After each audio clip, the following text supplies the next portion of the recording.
Tenía Roberto Dabusti, que fue secretario de prensa de Jorge Bergoglio. ¿Cómo le va, Roberto? Buen día. Hola Antonio, ¿qué tal? Muy buenos días. Bueno, ¿qué recuerdos tenés de Bergoglio? Bueno, la verdad que muchos. Pensá que desde 1994 que lo conocí trabajando con él en el Arzobispado de Buenos Aires. Yo trabajé hasta el 2001, 7 años con él, y después seguí colaborando ya de forma más cercana y ad honorem para lo que fue la Iglesia de Buenos Aires, y después con algunos temas acá en el Vaticano. Pero ¿cuál es la primera imagen que te viene de Bergoglio? La primera imagen. Mira, la primera imagen me retrae a los primeros momentos trabajando con él en el Arzobispado, ahí al lado con él en la oficina. Cuando empezamos a trabajar en la oficina de prensa, que la abrimos en el 96 más o menos, me compró un fax y me puso al lado de su escritorio trabajando, y yo enviaba las gacetillas de prensa. Para los jóvenes el fax es el aparato que se mandaba antes correspondencia, ahora no, por eso hay que explicarles, pero y pasábamos horas y horas ahí con las gacetillas que él me corregía, que las hacíamos de una carilla, bien concretas y bien corregidas por él, y bueno, horas y horas pasando momentos, sobre todo la festividad de Semana Santa, Navidad, el TD, un 25, viste, los feriados, 9 de julio, que era muy, muy fuerte lo que se hacía en la catedral. Y nada, trabajando muy en la diaria, la simpleza, eso es lo que recuerdo mucho, la simpleza de él, la humildad para corregirte o para guiarte con algo, y también para acompañarlo en algunos lugares que iba. La verdad que esos son los recuerdos más grandes que tengo, ¿no? Y las charlas con él, sobre todo, él escuchaba más que hablar, escuchaba mucho, y bueno, nada, siempre las palabras de él eran muy precisas y muy concretas desde lo laboral, y después ya desde lo personal y familiar, por la cercanía, ¿no?, que teníamos. Él le gustaba mucho confesar, por eso era un gran escucha.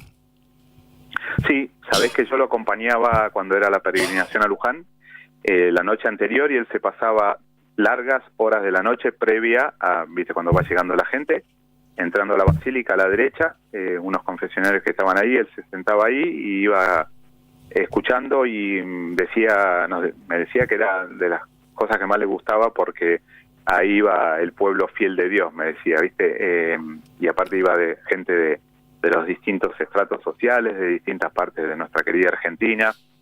A él le encantaba eso, le encantaba ir al barrio, a la 31, a la 21 y 24, a la Soldati. A él le gustaba eso, estar en cercanía con la gente. Yo creo que eso es un poco lo que él extrañó durante todos estos años acá, estando en el Vaticano, ¿no? No, y aparte era llamativo, como siendo papa no había perdido la humildad, porque había llegado al cargo más alto de la Iglesia. Mira, yo estuve con él todos estos años, venía 1 o 2 veces por año, y estando con él en Santa Marta, hacía lo mismo. Él en el Arzobispado de Buenos Aires, si venía una visita, te acompañaba hasta la puerta. Y acá, yo estoy en Roma en este momento, te acompañaba hasta la puerta de Santa Marta y se quedaba parado y te saludaba mientras vos te ibas caminando. No sé, esos gestos de paternidad, de cercanía, de humildad, ¿no? En vez de decir que te dejaba en el despacho de él, no, él te acompañaba.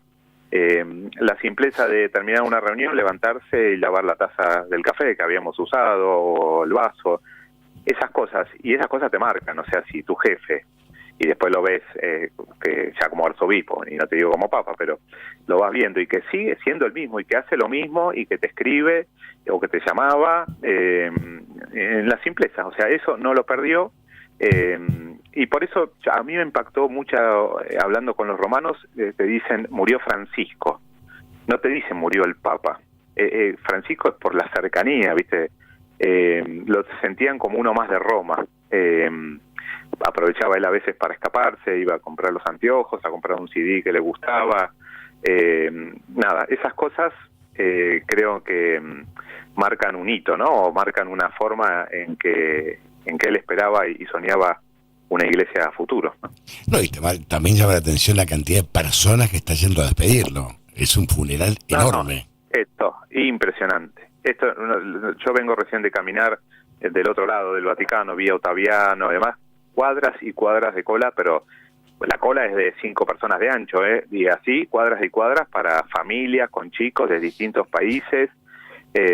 horas y horas. Ayer nos quedamos hasta la 1:30 de la mañana de acá en la plaza y seguía entrando gente. Habían dicho que cerraba hasta las 12, la tuvieron que dejar abierta de la cantidad de gente que había. Así que sí, es impresionante, es impresionante. Ahora, qué poco lo entendimos nosotros los argentinos a Bergoglio. Creo más que nada la política, ¿no? Que lo quisieron meter en el barro de interna en la Argentina y él no entró nunca. No quiso saber nada. No, la verdad que no lo supimos ver, ¿viste? Yo creo que a la distancia vamos a ver, ojo, yo a veces soy el primero y siempre lo digo que no lo entendía, ¿viste? Me gusta decir que él se comunicaba con los gestos, con los silencios y con las palabras, pero muy gestual, mucho de silencios, esto que hablábamos recién, silencios que muchas veces son de oración o de contenerse. A mí me pasaba trabajando en el mano a mano, salía una nota o una llamada de algún periodista así importante de nuestro país y me dice que vas a publicar tal cosa, vos no le contestes o no vamos a contestar, pero padre, no quiere, no.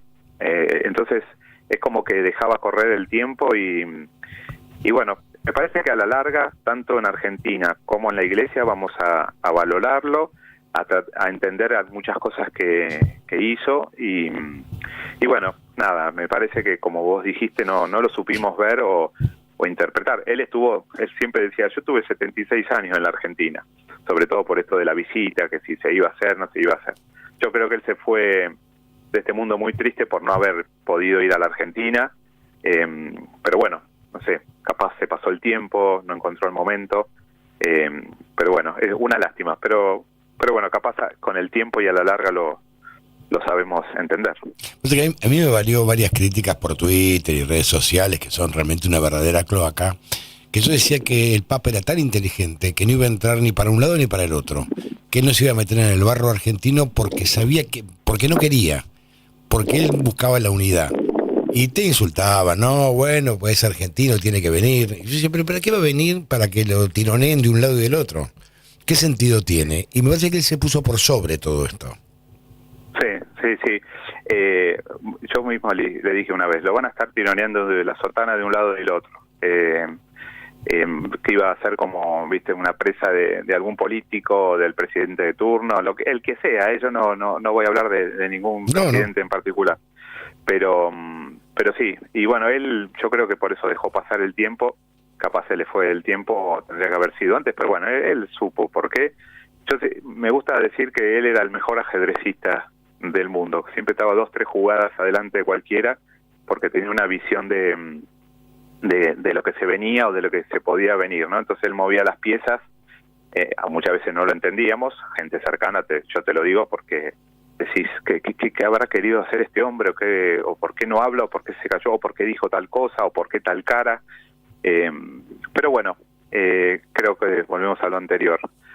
A la larga creo que lo vamos a valorar y nosotros los católicos decimos que el grano de trigo tiene que morir para que dé sus frutos, viste que es una parte del Evangelio, y yo creo que su vida, que la desgastó hasta el último domingo, con un gran esfuerzo, que se lo vio salir a la plaza, y bueno, la Semana Santa, yo creo que él esperó hasta esta Semana Santa y ya después se dejó ir, porque la Semana Santa para él era muy importante, siempre lo fue, y bueno, quiso esperar para mí hasta después de este Domingo de Gloria. Roberto, te mando un gran abrazo, gracias. No, por favor, un gusto y gracias a ustedes. Roberto Agusti fue secretario de prensa de Jorge Bergoglio.